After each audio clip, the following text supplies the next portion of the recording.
7/7/2016. Really? After having looked at this for a day now, I have to sit back for a minute, watch it unfold, and it's always bullshit. But this time, what happened at the end is the point that you need to take away, in my opinion. Police killed a man with a robot bomb. Did you see this? This is the headline. In a first, law enforcement uses a robot bomb.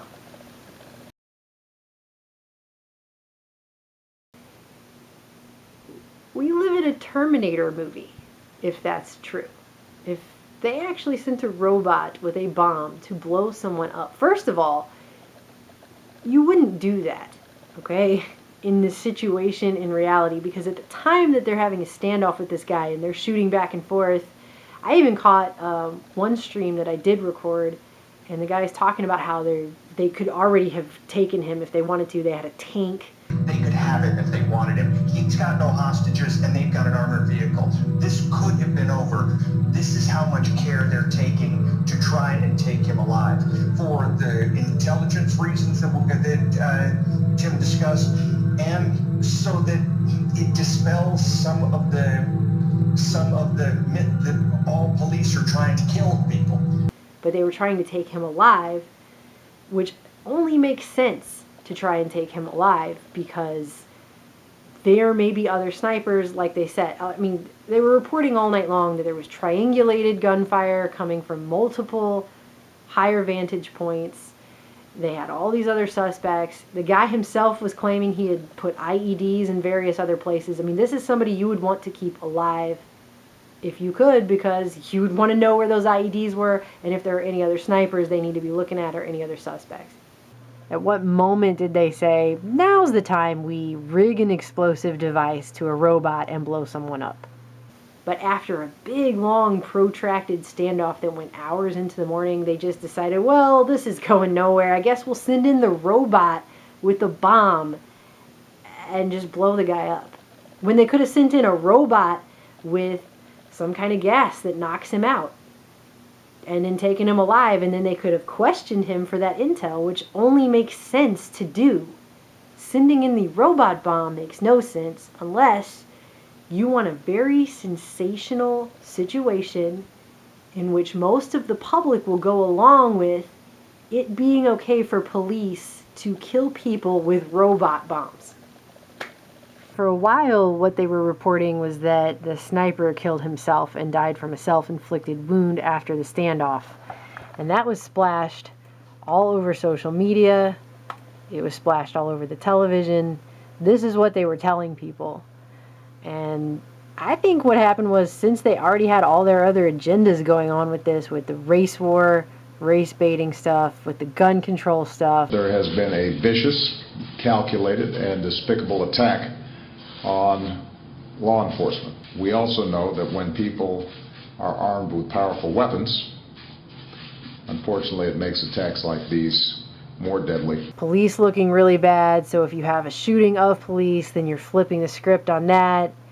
All of that, that's already all working in their favor. I think they probably were analyzing social media, and in real time they decided, you know what, now's a really good time to up the stakes of our police state and roll this out. Because they have set a new precedent with this. Now police are bombing suspects. They're bombing people now. That is so far beyond just police shooting people, okay? Or using non-lethal weapon. Well, there's no such thing as a non-lethal weapon. Less than lethal weapons on people, like LRADs and things that make you feel like your skin is being cooked alive when you stand in the beam, or these acoustic weapons that they have, or even the psych warfare that they used on, you know, say the people in Waco, where they were playing sound of rabbits being tortured. There were the sounds of dying rabbits, dentist drills, helicopter rotor blades, and sirens. The Branch Davidians were guinea pigs, a captive audience. I mean, all of that disgusting stuff that they did. That's the kind of stuff where they just unleash these things on the public, and they do it gradually, and they do it at first in situations where most of the public will go along with that and be, well, he was shooting at cops. He had shot a bunch of cops. They thought he was the guy. They were pretty sure. So, no, okay? No, no. This is now something that they have set a precedent for. Using robots with bombs to kill people without a trial or anything. This is the world we're living in now. We're supposed to just accept that we live in, Terminator or RoboCop or something. There were other options here. They did not have to send in a robot with a bomb and blow him up. They did. And now that is going to be the new precedent. Now that is something we are going to see.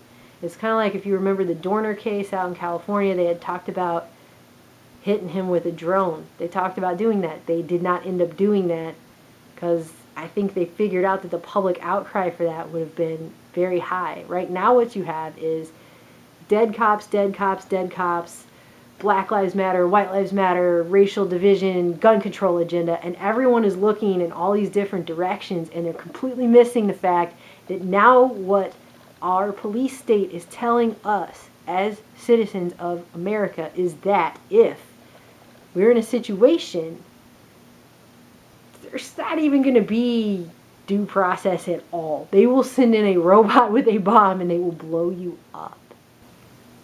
We are being dehumanized systematically. We have remote control warfare.